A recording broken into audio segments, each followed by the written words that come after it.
Good evening, everyone. Welcome back to Real Reds Talk, an authentic football fan channel dedicated to Manchester United. This is your transfer roundup live.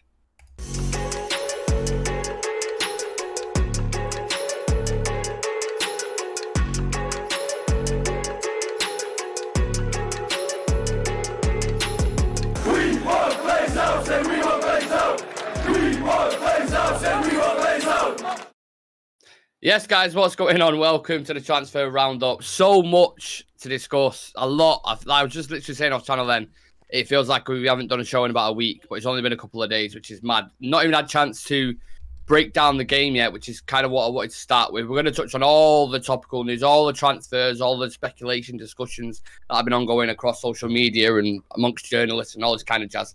But before we do that, first and foremost, make sure you subscribe to the channel if you're new around here. Make sure you smash the like on the video and make sure, importantly, you get involved in the comments section so we can go through this together. Lads, Saturday, was it Saturday? Yeah. It was Saturday, wasn't it? Yeah. Yeah. Bit of a dark day. We've not really had a chance. I mean, we've had messages back and forth in the good old WhatsApp. But Shreyas, you've had time to kind of process this result now. How are you feeling after the dust has settled, if you want to call it that? To be honest, looking back at that game, I genuinely couldn't, actually say that, probably we should have done better or we could have done better because City are just, if you even look at their bench, I think it was the 65th minute or the 75th minute that, they decided to bring Phil Foden on. And when we decided to make subs, we had to bring on Wout Weghorst. So, you could just see the difference in quality and the difference, in the kind of options that both the managers had. And I think Ten Hag could, he did the best that he could. He practically used everything he had. He brought on McTominay, he brought on Weghorst. His only ace was Garnacho, who, I think when he came on, he looked impressive. But yeah, except that I think we were lucky to get the penalty. I think when it got to 1-1, I thought, maybe, we can do something just like we did, something we did at Old Trafford. Probably, something like that we conceded early on, then we grew into the game and won 2-1. But I think it was just those sort of games, and Gundogan just, decided to play his best game, one of his best games of his career against us. So, yeah, I think overall, some players look good. I think I couldn't really say much for the defense. I think De Gea should have done much, much better in that game, distribution-wise. And I think even on the second goal, he could have done much, much better. But except that, you couldn't have practically asked more from our players, I would say. Yeah. Because, we know the kind of level that they've been performing on and how much they can actually perform on. And, on the bench, there's practically nothing other than Garnacho. And that was literally the difference when it's on the sub bench, the quality that they brought off. I mean, we were saying before the game, we was looking at it, it was like the only person we can bring off was literally Garnacho who can do it. And he was actually probably one of the better players, if not the best player, when he did come on the pitch. Is this more reason why there's urgency into the transfer market, why we need to get it spot on? Because if we're going to compete with a team like City, everything we saw on Saturday was kind of like an accumulation of what we need, wasn't it? Yeah, there's a couple of comments. I'll just read them out and I'll get into the thing. Brian Casey in the chat, evening lads. The relief on Sam's face now, he does have to get the Weghorst tattoo. Mate, I would rather have to get the tattoo and won the final than sit here and not have the Weghorst tattoo. But yeah, there you go. He says, City didn't even get out of second gear to beat us. We offered nothing going forward and De Gea didn't help us any kind of attack. Surely now we have to move on from... we'll probably get into that later in the show, actually, Brian. Yeah, it's just you look at the depth of quality that City have, and it's undeniable like how good it is. Like Riyad Mahrez was on their bench, he scored a hat trick in the semi-final. He didn't even get on the pitch. Yeah, like do you know exactly what I mean? Like that's the kind of caliber that you're dealing with. And we brought on a 19-year-old kid in Garnacho who changed the game for us. But we shouldn't have to do that. We shouldn't have to go, oh, what the fuck? How do we get back into this game? Or 19-year-old who's played one full season for us, bring him on, and he's the only one who affects the game in any way. Sancho offered nothing. I just thought he was bad for most of the game. And then you're relying on a Weghorst who hasn't scored a goal all season. You're relying on Scott McTominay, who his time during this season has been limited, and it looks like he could be on the way out the door of the club. The first goal, I think, is sloppy marking from us. I think we need to do better. Why are we leaving Gundogan free, like 10 yards outside the box to get a shot off? Like, it's an absolutely amazing hit. Like, I'm not gonna say it's not. And David De Gea can't do anything about it because it's a ridiculous hit. But why is nobody marking him? Why is nobody picking him up when a ball goes out? Close him down. Don't give him the opportunity to do that. The second one is ridiculous. Like, he don't even get a clean hit. It rolls down his shin. I think it comes off between his ankle and his, like, you don't even get a clean hit on it. It bounces twice, I think, before it gets to the goal, and it still ends up in the back of the net. And it's just like, goalkeeper has to do better, defense has to be better, everybody has to be better there. I think Lindelof got the header, didn't he? That put it on to Gundogan, didn't he? So he needs to do better there. Like, make sure that header's not going into a danger area or towards a City player.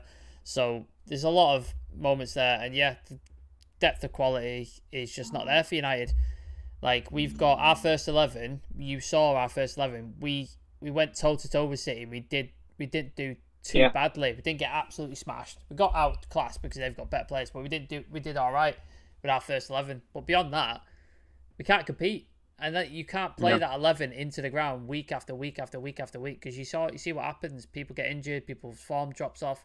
You need options. You need to be able to rotate, much like Pep does. Like, he's able to bring in a Mahrez in the semi-final, score a hat-trick, and then rest him on the bench for the final, not even bring him on. He's able to bring on Phil Foden, who's arguably one of the best English talents that we have, and he's not really a starter for City most of the time. He'll play like, he don't play most of the important games. He'll play Bernardo Silva or Grealish, and it's just, that's the difference. We need investment. We need investment badly, and a lot of it. You know what's funny about that as well, right? On Saturday, Mahrez would have started on the right, whether you dispute about Antony or whatever. Antony were available. Yeah. So Mahrez definitely would have started on the right for us. Julian Alvarez would have started up top, 100%. You could probably bang Bernardo Silva in there for Christian Eriksen. He would have started definitely. Foden would have started over Sancho. Yeah, well, this is my point. Like, the people they're bringing off, you're just like, fucking hell, man. And we're going to dive into it very, very shortly with the outgoings and stuff. And Harry Maguire's the first person I'm going to talk about. But just before we do, we did have a plan to do a review after the game. But of course, you can probably imagine, very emotional after it. I was with Sam at the time, was watching, and it was just like, I can't physically do it. I was absolutely livid. Just for a few of the key points in the game, I thought De Gea's, like, that's a conversation completely. I could speak about an hour. How many times were we screaming at that TV, Nick? Yeah. Like, we were just. Well, I was sat next to Chivet because I think it got to, like, I think the fourth or fifth time, and we just started laughing, didn't we? We were just like pissing ourselves because it was just like to the opposition, like. Yeah. Because I've always said it to Chivet. I've always said, like, please just take one game to focus on how many times it just goes straight back to him, recycle possession, back on us. And it happened double figures. I got into like 12, 13 before I just stopped doing it. And I was like, do you understand now? Like, he did it in the Brighton game as well in the semi-final. Straight up, straight up, win it back. Because we haven't got anyone who's capable aerially either to win the ball. So it's like, City recycle possession, back on the attack.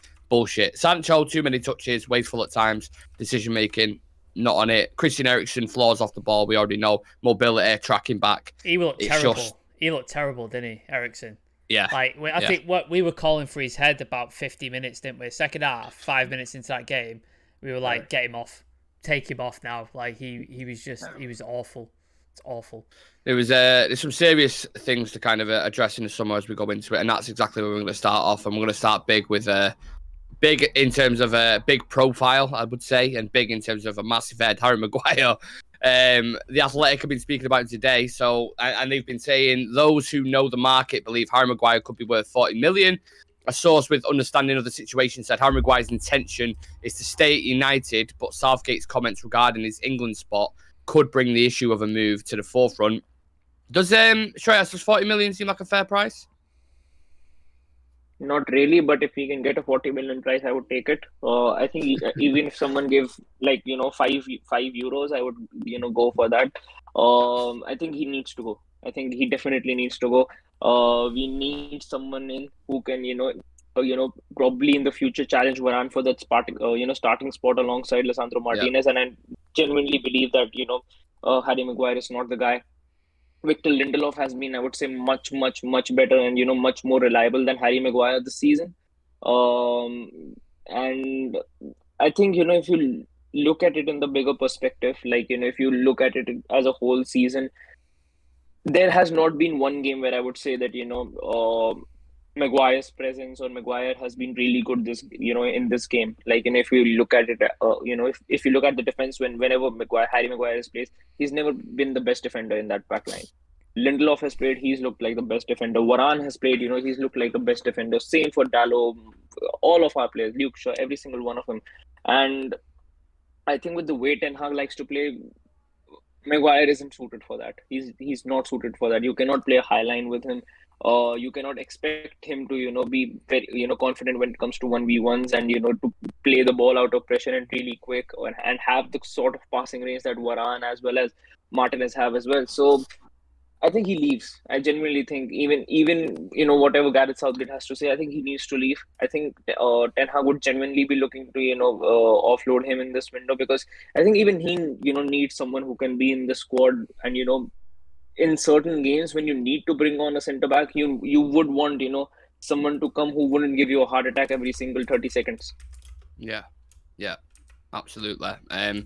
How would you try and give Maguire a fair crack of the whip, Sam? How would you reflect on his time at United? Did he have good spells, good moments? Did you ever think, right, yeah, this could be a future captain, looking back at the start at least?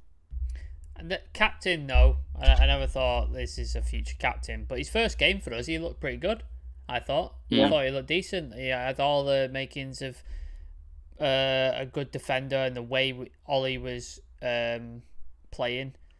It sort of like made sense to, like, that's the way you want to play, is this defender sort of makes sense for like how the system he wants to do. And then he became like certain games, there was certain like aspects of his game where I was like, he needs to improve that, but it's his first year, like, give him a chance, like, let's see what happens. And he was actually a big miss for the Europa League final that we ended up losing, wasn't he? Like, we were like crying out for him in that final because we had nobody else of substance to sort of fill into that role. Yeah. But since then, his descent into like average to below average has been like rapid. Like I think it might have been exacerbated by the fact that Ollie gave him the captaincy. I think that's too much too soon, especially at a club of the stature of Manchester United. Like, you need to have something special to be captain of Manchester United. Like, look at the past captains we've had: Roy Keane, Steve Bruce. Like, do you know what I mean? Like, there's been ridiculous levels of competency and skill and levels of players that need to be captain of Manchester United, and he just doesn't have it. It doesn't mean he's a shit, awful player, because I don't think he is. I think he's just, the system we play, the modern way that Ten Hag wants to play the ball, play out from the back, and the way we want to defend, etc. He doesn't fit the system, and he's not quick enough, and he's not got the mobility to make up for the shorthands in his game. So he might do really, really well at, like, I don't know, maybe not even a Villa anymore, because Emery likes to play quite advanced football as well. I think in the Italian league he could do really well. Yeah, Italian league for sure. Like maybe Crystal Palace, somebody like that. I think he'd do really, really well in that sort of team. I think he'd be great. However, at United, he's just not going to cut it. And he doesn't then help himself the way he talks in interviews. Like, he'll say stuff in interviews where he'll be like, well, I must have been good because I keep getting picked every week. And you're like, like, you need to look outside your little box, Harry. Like, check, like, think about what you're saying there. And then he keeps getting picked for England, which probably is not helping either. Like, the fact that he gets picked for England still, he's not playing for United hardly at all, but he's still getting in England teams, probably not helping him come to reality of the situation. And I saw a quote today where he was saying he wants to fight his way back into the team, but I was like, under Ten Hag, you ain't getting back in that team, mate. I'm sorry, but you're not. Like, he's picked Lindelof over you, and he picked Luke Shaw, who's a left back, over you. I think if Tenen Mengi was ready and fit and firing, he'd get picked over you as well.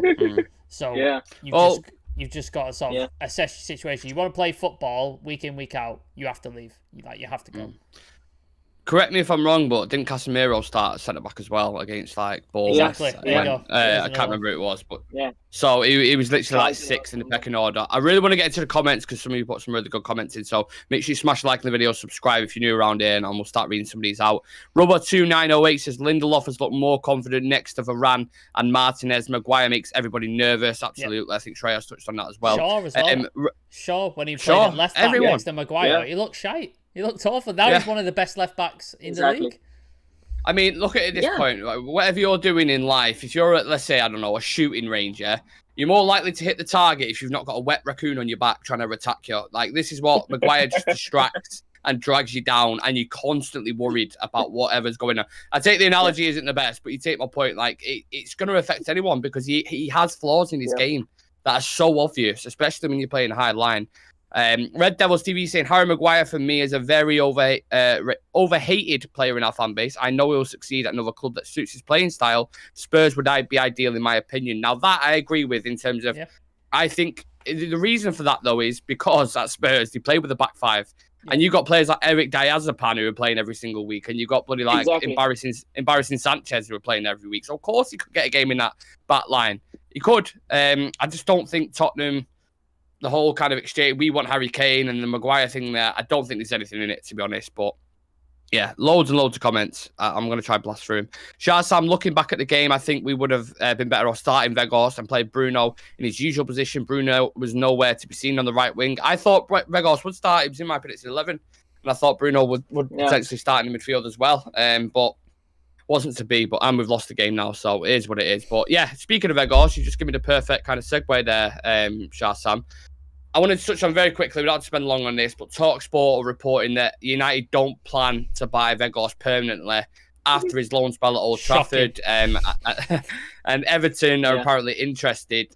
Like I said, we don't have to spend long on this one, but first of all, I'm assuming none of you guys want to keep him. Is that correct? No. Is there anyone in the chat who wants to keep him, by the way? Please surprise me if there is. I'd love to see it. Let me know. And second of all, what do you think his level is after you've witnessed 6 months of Wout Weghorst, Sam? Everton's probably the level, isn't it? Like, this is a club that for the last 2 years have flirted with relegation and got out on the last day, and I expect the same next season. They could well go down next season as well.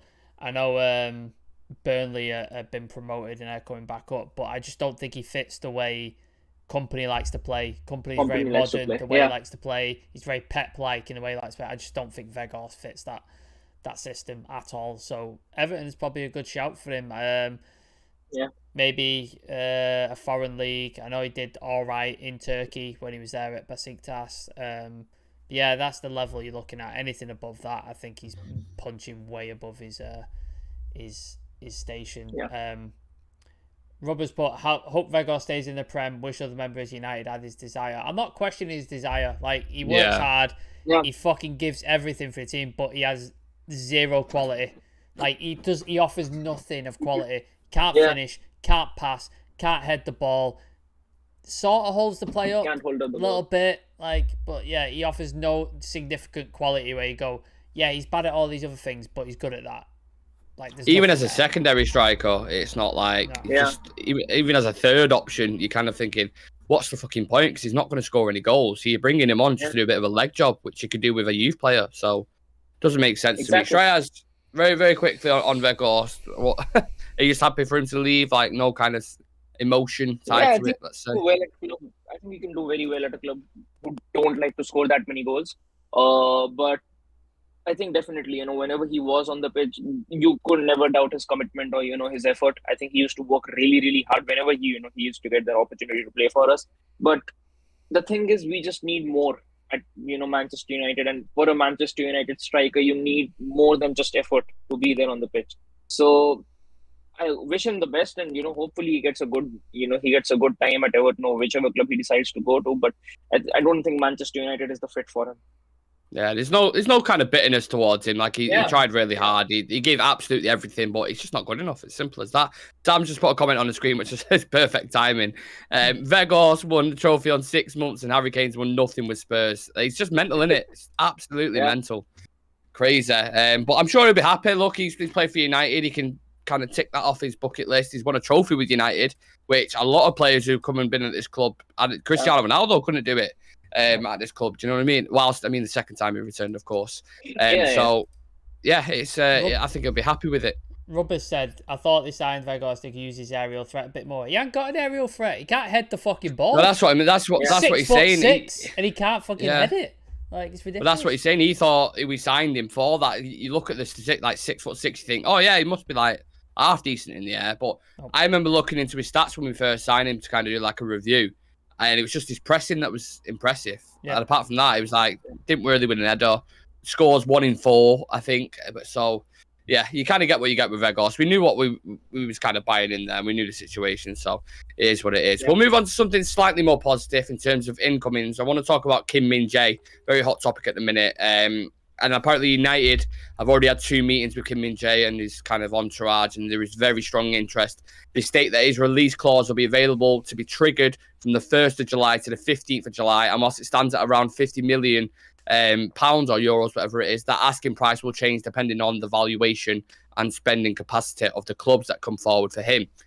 What would this mean for Varane, do you think, Shreyas? I think even if Kim Min-Jae comes, I think Varane will, he'll be a starter. I think at least for the, starting few months, he will be a starter. I think even, if I have to evaluate the whole of last season, I think Varane and Martinez were one of the best centre-back partnerships in the Premier League.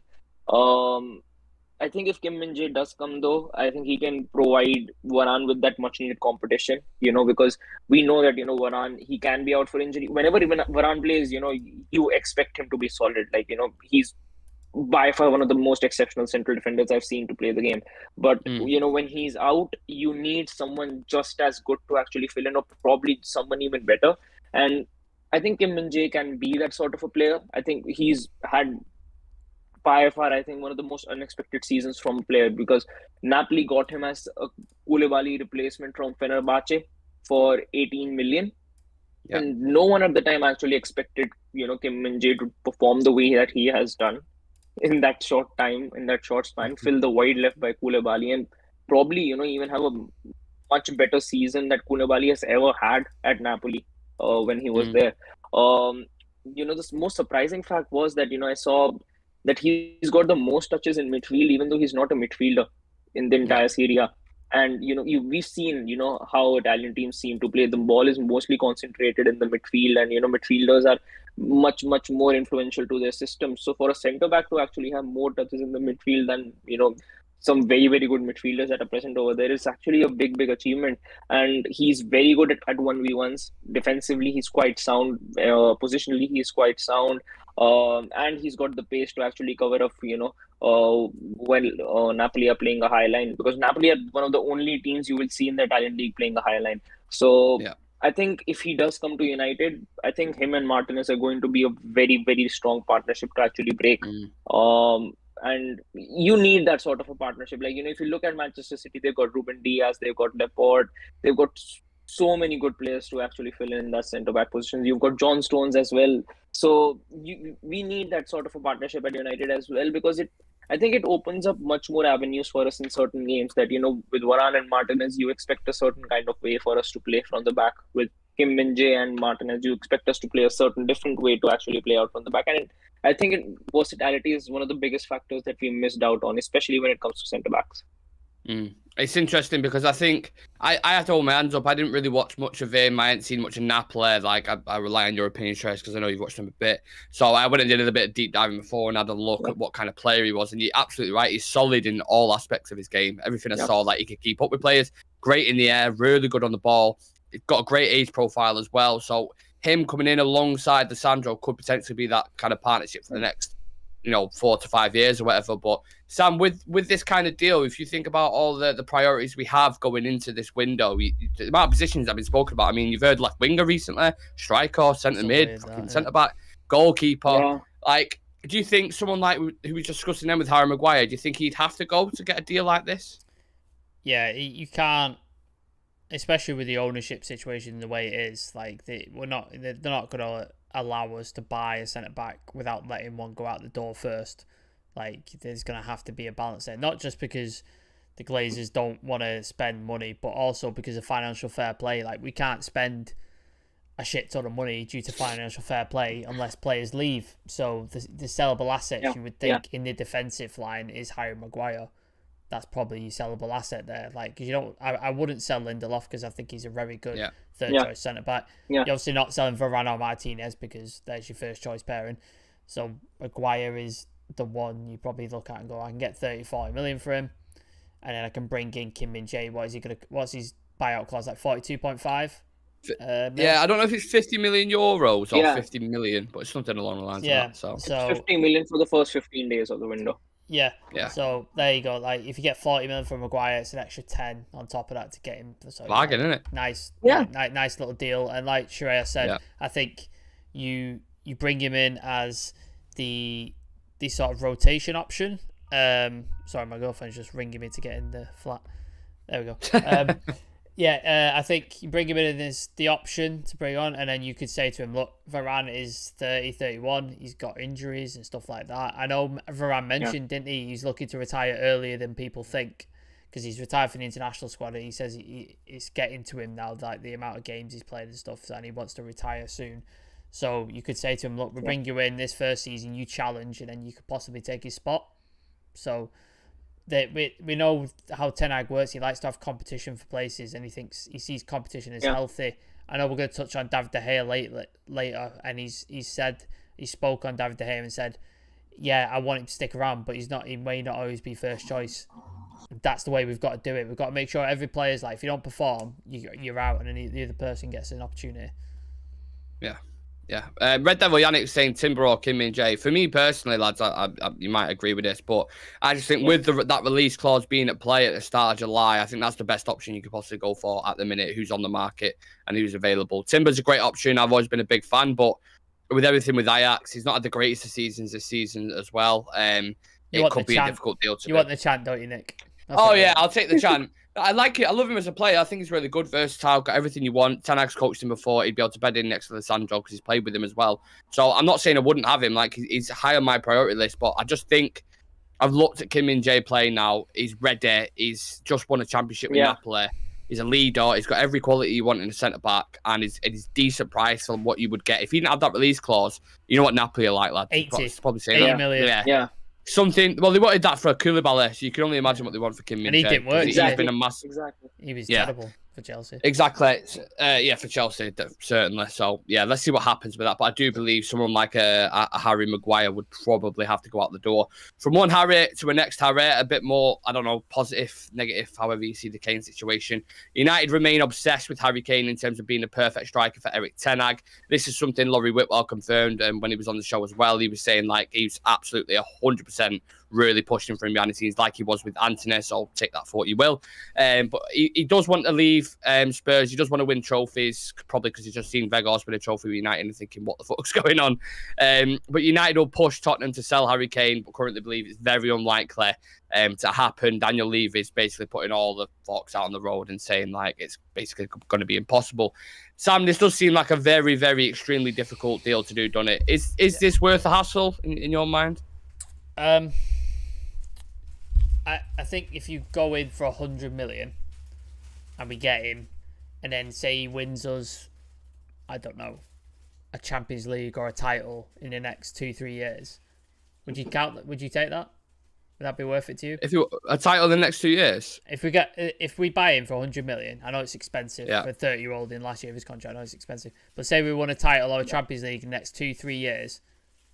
Yeah, that's what I mean. That's the way you've got to think of it. Like, if Ten Hag thinks he's the perfect striker that he needs for his system, and that he will game change his system, and he will get us, like, how many goals were we off City this season? It was like 40 or something like that. 40 goals. Yeah, quite a way away. 44, that's the one. So, say Harry Kane comes in, he scored how many for Tottenham this season? 30? 30 goals? 30. Yeah. Comes in for United, say he does 25, 30. We're only 10 off then City. And then say we get a midfielder like a Mason Mount in, he scores like he was like one of their highest goal scorers, wasn't he, for a midfielder? So for Chelsea in 21-22 under Tuchel, he got 10 goals and 11 assists. I think say he comes in with 10 goals, there's your 40, and then Rashford has another good season. He gets 20, 25, 30 goals. So Anthony steps up, Bruno. you start building there. You're getting the goals that you need to compete with titles and compete for championships. Obviously, City are going to strengthen. Haaland might be even better next year. Who knows? Like, it could, like, 1,000 things could be happening. Fucking hope not. I don't know how much more better he can get, to be honest with you. But yeah, so I think that's the way you got to look at it. It's a lot of money, yes, it is. But if he wins you a title or Champions League, it might just be worth it. And if I know we don't sell well, we never have. But if we can sell well, so we can say McTominay 35, Maguire 30, 40, I'd get rid of Fred personally, but he's not going anywhere. So get rid of people like that, and we can have extra money. They can then go get these extra players to fill in these gaps that clearly we need on the bench because we're suffering. But is it going to be able to get done? I don't know. We're shit in negotiations, and Daniel Levy doesn't let people go without a fight. He digs his heels in every single time, so it's going to be difficult. It's like the worst marriage ever. He might go. You could go to Madrid because Madrid need a striker now. Benzema's gone. Yeah, could go to Madrid, and I think he'd be more likely to sell to Madrid than he would to United. Yeah, I also think he has a very similar playing style to Benzema as well, where he would be like, he'd suit it straight away going in. So that would not, honestly, it wouldn't surprise me if you see Real Madrid just going in Bale like, did the same thing as well, didn't he? He went from Spurs to Madrid. Yeah. Modric won as well, stuff, the exact same. Won stuff, so. Yeah. Yeah, well, he's pretty much guaranteed. And if you go in Real Madrid, you know you're going to win something really. Like, it's one of the clubs in the world where you're pretty much guaranteed trophies in a sense. Just a couple of comments, and then I'll go to you straight. As Brian saying, I agree. Free market could be where we do most of our business. A lot of people saying Kane on a free next year. Yeah, obviously he's got 1 year left on his contract, hasn't he? So the issue is with that. Then when he is free, you don't know what teams are going to need a striker. And then it's just like anyone's ball game. It's just only really us in it at the minute, as it stands, which is when United only tend to win deals. When as soon as another team's involved, it's just like, you're not going to win it. If we need to compete, it's just not happening, is it? Yeah, like no, someone else is going to win that bid. But yeah, Brian said I think he's worth the 100 million. We bought Casemiro for 70, and look at the impact he's had. Kane will bring us next level, worth every penny. Lewis saying Kane will go Chelsea. Nah, not a chance. I don't see that. I don't see that. If he's leaving Spurs, he's not going to go to Chelsea or an Arsenal. Like, he won't do that. No. Like, he's not going to do that. And they need to focus on selling fucking players first and foremost. And again, that's actually, Shrez, I'll let you have your say on Kane because I'm not been to you on that, and then I'll touch on Mason Mount. But yeah, just talk to us about Kane and how you see the current situation blossoming, if you will. I think I generally think that if he comes to Manchester United, I think he'll definitely be scoring a lot more goals.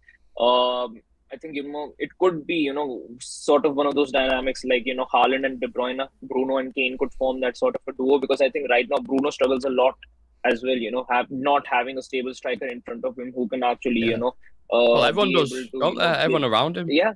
And I think he's the perfect person to actually come in, because he will allow Rashford as well as Antony to actually play their games as well, because Antony and Rashford both are very explosive wingers. So you need that sort of a hybrid striker who knows how to switch up his game. And I think Harry Kane is genuinely one of those strikers.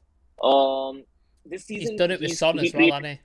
Did it with Son. Yeah. Like, Son's that type of player, and he's developed that with Son. And for Tottenham this season, he scored 30 goals, but alongside that, he's created 27 big chances, out of which Spurs have only been able to convert 2 of them. So I think if he does come to United, I think it'll genuinely give us that much needed boost. The only thing that, once again would tick me off would be that, we pay 100 million, but we need to look in for a replacement and pay another 100 million for a striker within 2 seasons itself, because I think he'll be 30 next season by the time, this transfer window ends when he comes. So, if he does come to Manchester United, if Ten Hag wants him, go all out on him, I would say. But if, there is a list wherein, Ten Hag has his different priorities for a striker, for me right now, Osimhen has an edge over Kane just because of the age. Yeah. I take your point, but the thing is, Osimhen is so fucking expensive, man. It's like 140 million. Like, I don't know where. And then plus his wages as well. I just don't know where you're gonna. The risk of him not working in the Prem is high as well. Like, Italian strikers doesn't work. Yeah. A lot of the time. Yeah, it's an absolute minefield. We've got 18 people in the chat. Let us know, Harry Kane for £100 million. Would you sign him? Yes or no? I want to get everybody's opinions on this and get kind of a general consensus to see what people think. Someone put a really good comment in before. Shrinde said 30 goals in Spurs. Seriously, just imagine how much he can help for Manchester United. I agree. Red Devil Yannick is saying Højlund half his price, only 20 years old. But again, it's the risk with the youth. Like he's only not guaranteed to come in. He's only, I think what has he got? 10 goals in 20 starts and 32 appearances. Like it's not. Yeah. He's still really, really young. Yeah, that's what I'm saying. Yeah, he's raw. He's still a developmental striker. Get him for like 20, 30 million, bring him as a backup, absolutely. But you can't be buying that guy as your starting striker. Like it's not. You can't do that. Yeah. Tim1999 is saying, yes, Kane is worth every pound. Lewis Jackson, yes, I would. I just reckon he'll stay in London. Listen, if he's going to move to another London club, he'll have to relocate anyway because Spurs fans will not be happy about that. They'll kill him. So, they'll definitely kill him. But Chelsea's situation, they've got to sell so many players and they're bringing in Nkunku as well, which will be on this summer's thing. They've got loads of stuff they need to address. Obviously, you got Poch going back to Chelsea, so I'm not completely ruling it out. But as it stands, I think that if he's going to go anywhere, he'll either, I think it's most likely to stay at Tottenham. That's what I think is going to happen for another year, and then he'll or he'll go to United or Madrid. That's what I think is going to happen, personally. But again, I'm not a transfer guru, and I have no inside information on this. I think he stays at Tottenham for a year, and then he goes for free next year. I think potentially. I think we go in for him, and it drags out. He's going to be another saga. This I think goes on till August before it gets sorted, and it ends up staying. Brian Casey saying we need both Kane and Højlund. I agree, but it's not going to happen, Brian, under the current ownership. It's not going to happen. Well, we was discussing the positions. Exactly. That's what I mean. Like the positions we've got to fill, something's going to get neglected. It always does every single summer with United. We needed a striker in the window just gone, arguably, and then it was like, oh, well, we'll get Anthony now because this guy's not available. We was going in for Nunes, don't forget. Yeah. We got Darwin Nunes at the start of the window, and then that didn't materialise. So it's like, right, we'll spend that 80 million or whatever it was on Anthony, on a right winger. So Gakpo for 23 million at the start of the window. Gakpo would have been so good. That's what I'm absolutely heartbroken about because I really wanted him as a player. I think he's a top talent. I still do, even though he's at Liverpool. But hey, it is what it is. Liverpool, again, watch these segues. I'm just knocking them out the park. Liverpool were in for someone like a Mason Mount. They've gone for Alexis McAllister, signed him today, which is a bit of a blow because fantastic player. Got him for a really good price, by the way. I think he's like 40 to 50 million, which is fucking outrageous. I think Romano said it's less than 45 million. Like it's a lot. It's insane. Yeah, insane. So we're going for a similar type of player in Mason Mount. And apparently United are going to make an offer this month for £50 million. Mason Mount is prepared to say yes to United. It's now down to the clubs to talk about a fee. There's rumours, we kind of touched on it a little bit there, Sam, of Chelsea needing to sell for FFP reasons. Mount coming through the academy, this is obviously benefit them greatly. He's not going to go for cheap, though, is there? This is the kind of ongoing debate. How much do you think Chelsea are going to push for? How much should we pay for him? Max, do you think? I think if we pay over 60 million, we've had our pants pulled down. I think if he goes for over 60 million, that you might as well just show your ass and like have it been spanked in front of everybody because that's the look it's going to be. Like it's just spanked. Like you're not like I know Todd Bowley is a bit mental. Well, a bit mental. He is mental because look at what's happened. Look what's going on at the club, and he made his name in business doing things that all the other businesses didn't do and taking chances and taking risks. That's how he made his money. By going, oh, everybody's doing this, I'm doing this. I just did completely different shit. That's how he made his money. You saw it with the 8-year contracts and stuff. He found a loophole to wingle his way around it. So he's not stupid. Like he's definitely not stupid. This top bully. So he's gonna want a decent chunk of change for Mason Mount, especially being an academy prospect. He was a first teamer up until recently with his injuries and stuff like that. He was there 2-time player of the year, 1 year. 2 years in a row. Champions League winner, etc. So he's got the credentials. So he's not going to let him go on the cheap. I would go to maximum 50 million. I think anything above 50 million, I don't think he's worth the price. And I think we can find better options out there for a similar price. But I know you're a fan of him. I don't rate him. I think he's an average player at best. I just don't see what he offers at all. But if Ten Hag thinks he's a guy that can solve some issues and he's a guy that he really, really wants, and he seems to because we're going early for him, Like, it's been going on. Apparently, it's been going on for longer than we actually know about. Like, they've been Yeah. talking. So clearly, Ten Hag wants him a lot. So if Ten Hag wants him, I trust Ten Hag to sort of to deal with it. And he wants him, then let's get him because Ten Hag wants him. So I trust Ten Hag. Yeah, absolutely. We've got 20 people in the chat. Get interacting about Mason Mount and what's the opinions. There's a couple kind of trickling through now. Lewis Jackson saying, I beg that falls through. I And we agree, seem Lewis. to disagree on everything. I agree, Lewis. For once, I agree with you. I disagree with all of your opinions normally, but I agree with you on that one. Gray 108, 100. I can't even read that. I need glasses. So happy Maguire's leaving. The guy's a heart attack waiting to happen for me every time he laces his boots. Agreed. We discussed Maguire near the start. If you want to scroll back, you're more than welcome to. Just currently discussing Mason Mount though. And look, the one thing I would pose to people who are currently watching this right now and thinking, why would we need Mason Mount? Why would we even want him? Everything you saw from Christian Eriksen against Manchester City twice in the FA Cup final on Saturday and the game at the Etihad, just watch how he played. Everything he doesn't have in them games is what Mason Mount brings, as well as quality on the ball as well. So I think, look, he's not the most sparkly signing.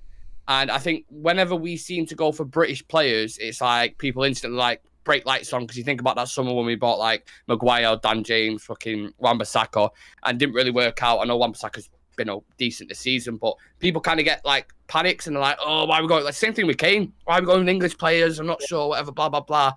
This guy under Tuchel, like Tuchel loved him, Lampard loved him, Southgate loves him, and it's because he absolutely grafts on the pitch and puts the work in, and he's a good technician. Two of them are not reputable sources. No, of course not. But Southgate and Lampard liked him. That's not a good. As a coach in general, though, he's obviously coaches like him, and I think any coach, just because of the qualities that he brings. Coaches like McTominay though. Jose like McTominay, and Ollie like McTominay. Mount's far better than McTominay, Sam. That's not even Jose Mourinho's a top manager. Like, he's won everything, and he likes McTominay. He's a shit player. He's shit. Yeah. But I think under Tuchel, Mason Mount actually pulled up the numbers to back it up as well. Yeah. Under Thomas Tuchel, he was very, very influential, and he made players around him like Kai Havertz much well. I think Timo Werner wasn't really that great of a signing, but the kind of chances that he was creating for the players who were, actually playing alongside him, like watch the game against Real Madrid, with Mason Mount playing as that cam. He was by far one of the best players on the pitch in that game. And not only just that, in that season when he got them numbers, I think it was only Mo Salah and Jared Bowen who had like a breakout season, who got similar figures. Like, if you could replicate that for United, and you know what kind of a coach Ten Hag is and what you get from him, I think he'd be fucking perfect, man. Like, but I get why it's like I said, divisive. I understand it. If Ten Hag wants him, I'm behind it. I'm like, let's go. My opinion is, I don't think he's good enough. I don't think but if Ten Hag wants him, and obviously Ten Hag knows way better than I do, and is clearly more a student of the game than I will ever be in my entire life. So Ten Hag wants him. I'm behind it. So let's go with it. I'll take it. Let's move on to the goalkeeper then. Like we said at the start, guys, we had loads of stuff to discuss. So I'm just trying to like comb through it because it's been a couple of days since it's been on.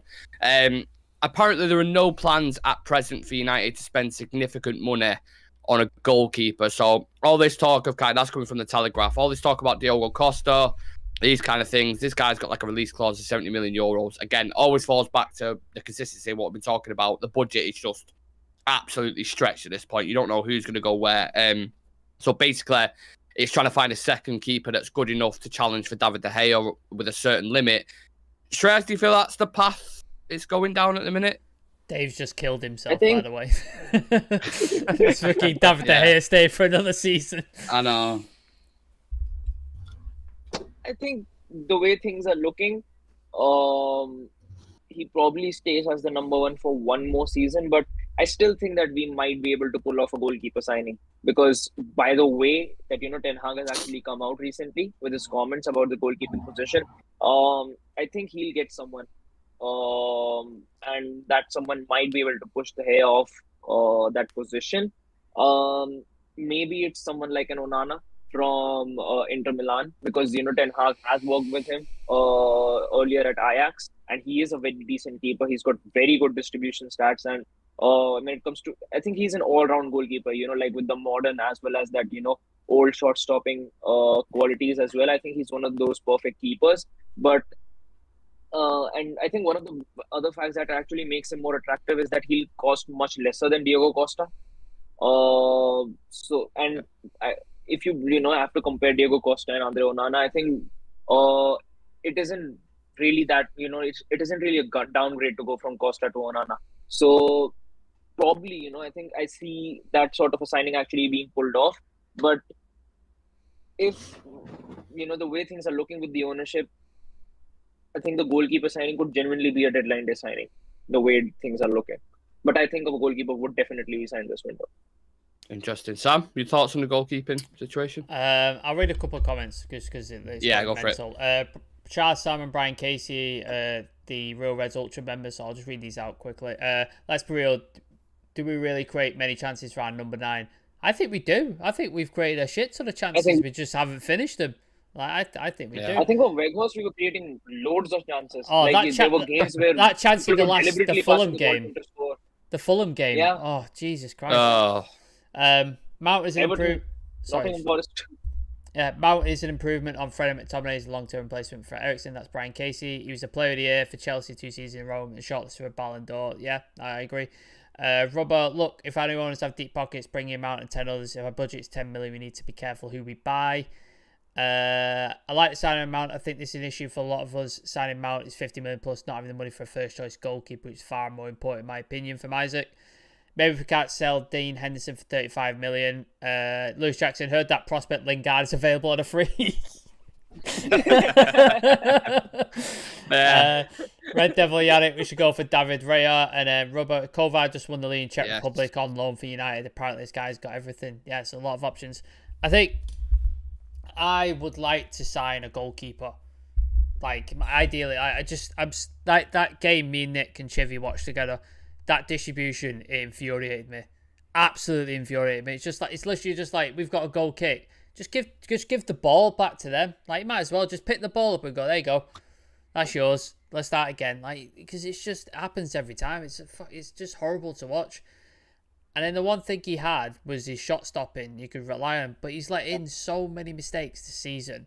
I think he's got more mistakes than Hugo Lloris, who is being looked at as being forced out of Tottenham this season. Like, he's trying to be forced out of the club. So he's made more mistakes than he has. Like the West Ham one, the Sevilla one, like we can go on and on. There's been a bunch of them, and it's worrying at this point.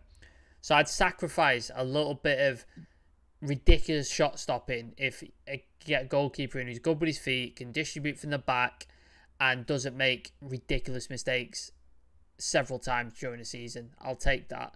So you've got options there. You've got David Raya, who's got a year left on his contract. I'd take him. You've got Diogo Costa. I'd take him. There's that guy they were looking at, Bart Verbruggen. I don't know much about him, but apparently he's been scouted. So there's options out there we could go get. If you want to keep De Gea on as a second choice, I'm all right with that, but I think we need somebody else. But will he be all right with that, though? That's the question. Right, that's another question. But I don't see us signing a goalkeeper this summer. I really don't. No. I think we stay with De Gea for another season. I think he kicks it down the road and goes, I need a striker, I need a midfielder, and we're talking about a left winger, weird. I don't know why, but we are. And then maybe a centre-back if we can get one. I think that's the options. Yeah. I think, in my personal opinion, the way the priority list should be a number 9 striker and then a goalkeeper and then a midfielder. I agree. That's how it should be. Like, I've said this consistently for weeks ago when the Athletic put out, we look striker, a right back, and then a midfielder. I was like, scratching my head thinking, what? And now we're looking at a left winger. Like, what are we why do we need a left winger? Like, I think, the left winger thing just, makes me believe more that Sancho might actually get pushed off this season. Like, he might genuinely get offloaded this season. Because when you look at, I would say that, even if Sancho does get offloaded, I think we're very saturated in those winger positions. Because you've got Rashford, you've got Garnacho actually coming through the ranks, who's been by far one of the, I would say, breakout players in the Premier League this season.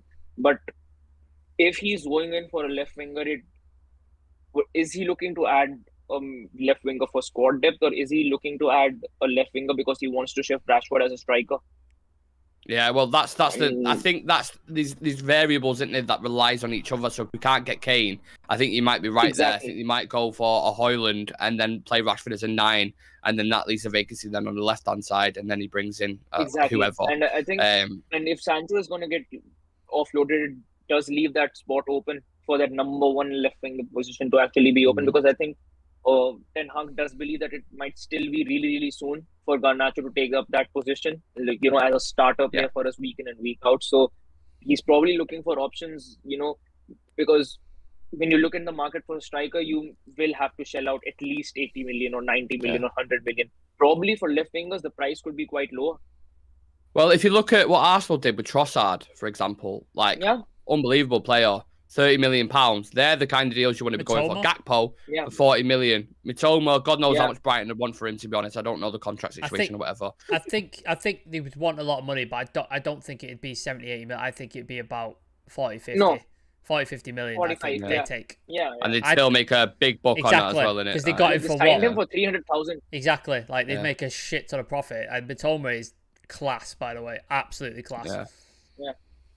Yeah, it's interesting, that left wing situation. But we've also got youth coming back, which is our last topical. Like, these segues are just absolutely smashing. We've got youngsters coming back who could fill that void. Maybe not as a first teamer, but you talk about someone like Amad Diallo, lads. Apparently West Ham, Burnley, Everton and West Brom are interested in a loan for him. You know my thoughts. I don't need to say it. You can already read my mind. Would you guys loan him out, or would you... No. How would you handle the Amad situation? Talk to me. No, keep hold of him. We need to keep hold of this kid. He's so good. Like, you saw, he tore up the Championship. He scored absolutely ridiculous screamers. Just showed his class all over the place. I think you bring him back, and then all these clubs that are looking at him, you say, look, we're going to keep hold of him. And I know Palestri, Sherez, his favourite player, needs first-team football, and you go, right, we're not going to we'll keep Amad, but we'll give you Palestra. He needs game time, Premier League experience, so West Ham would be a great shout, I think. Be a good club for him to go to. Get his stuff out, get his game time up, show him what he can do, and then he could be brought back and we can assess him. So I would keep Amad at the club. I think you could play him in really sort of like games against, say, Luton, games against Brentford, games against Burnley, etc. Games like that, you could bring Amad in, and I think he'd do really, really well because he knows the Championship, he knows these teams. But I would keep him around the club. Definitely don't loan him. Loan Palestri, I think that's the option. I think with Amad, I would definitely keep him at the club because I think he could be a very versatile option who can play as a 10, who can play as a right winger, probably play as a false 9 as well. Plays very close to the striker. So definitely, I think he'd be much better than having Elanga on the bench. We need quality players on the bench who you can actually bring on, and they can actually offer us something on the pitch. And we've been very one-dimensional from that right-hand side. We've got Anthony, but he's the only left-footed winger that we've got at the club. When Amad comes in, that leaves, that gives us the option of having a second player who has, that left foot of that right-hand side. And I'd really, really like Anthony. I think next season he can be, probably one of the best players at this club. He genuinely might be able to develop into that. But there are just times when, Anthony can be really, really irritating on the pitch. And I think with Amad coming through, he might be able to actually, provide him with that kind of competition of that right-hand side, because I think Sancho cannot provide him with that competition from that right winger position. We've seen that all season, and I think with Amad coming in, I think it gives us more option on the bench, and I think he could genuinely be involved as a starter next season. The way he's played 100%. With Sunderland this season, I think he could definitely be involved. And for me, the dream would be to see him, Pelistri, as well as Garnacho in pre-season as front three. Yeah. Why not? Why not? That's what I say. And Amad, coincidentally, is going to be the piece of this kind of the members video this week for you guys. Why it hasn't dropped yet because it is Monday. We are dropping it this week, but it'll be about Amad Diallo basically and how he can fit into Manchester United in the system, what he's done for Sunderland, just a brief little look back, but then how he's going to fit into United's team as well going forward. So that's going to be super interesting. If you want to become a Real Red Ultra member, just click the join button next to the notification bell. We've got 9 players in the starting 11. We need 2 more spots to fill. So if that's something that you'd be a fan of, you want some exclusive content, a little bit of extras here, there, and everywhere, basically, then click that join button and you become a Real Red Ultra, get a little badge next to your name, and a chance to feature on the show as well. So it's more than worth it for the price of like £4 a month or something. Thank you for everybody who's watched. I know it's been like a couple of days, like I said, since we've been on, digesting the game, everything, all the transfer news that's going on. But yeah, it's been really interactive, been really fun. It's got a lot off our chest, in a sense. It's been a little bit like a therapy session. So yeah, it's been amazing. And thank you to the lads for coming on. So yeah, make sure you drop us a follow on socials, Instagram, TikTok, Twitter. Got loads of stuff going on over there, especially with like transfer reports, clips from the shows. Everything you need, absolutely everything. So if you aren't following us on socials, they're at the right-hand side of your screen there. And yeah, subscribe to the channel if you're new around these parts. And Sam, do you have any final words to say? Read out some final comments. Go for it. Robert put, he was amazing. I think he's speaking about Dean Henson, but now he's past it. 50k a week. Ahmad? Ahmad? No. Oh, past 50K a week it. I'm not backup. sure. I'm not sure you remember. Maybe. Lewis Jackson said, "I'll put my nan in goal just to see Dave not in goal again." Jesus Christ. And then Brian Casey put, "Lewis, my nan with a better distribution and she died in 1993." Wow. That is that's a harsh criticism. Robert's put, "I know the window's not open yet, but we've not heard much talk about interest in any of our players. I think it'll start ramping up soon. I think you will see it start to ramp up. And usually it's towards the end of the window selling players. Yeah. If you want to join Real Reds Ultras, like Nick said, it's well worth doing. Once we get a couple of people, like say 15, 20 people, we're going to create a little Discord server for you as well. So you can all drop in, all chat with each other when there's not a show on, and we'll drop in there as well. So yeah, grow the community. It's been great today. Like there's been like 20 odd people in the chat all the way through, and it's been great. It's always much more fun when there's people interacting in chat, asking us questions, putting comments in. It's always much more fun. So please keep that going. We appreciate it. Yeah. Shreyas, any final words, mate, before we head off?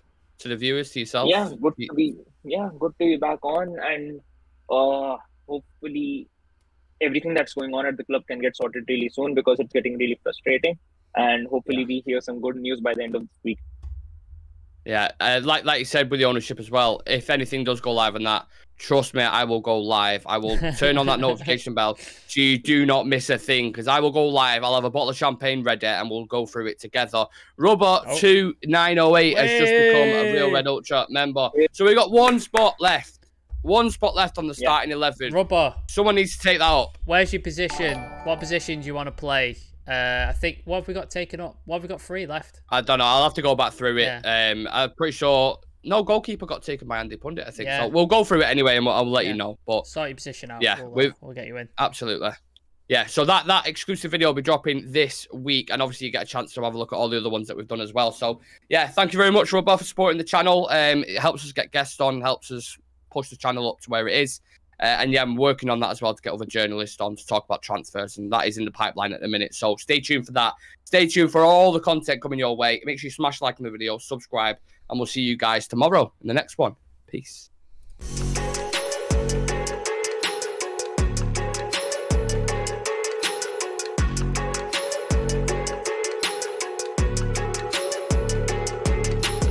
We want Blaze House and we want Blaze House. We want Blaze House and we want Blaze House. We want Blaze House and we want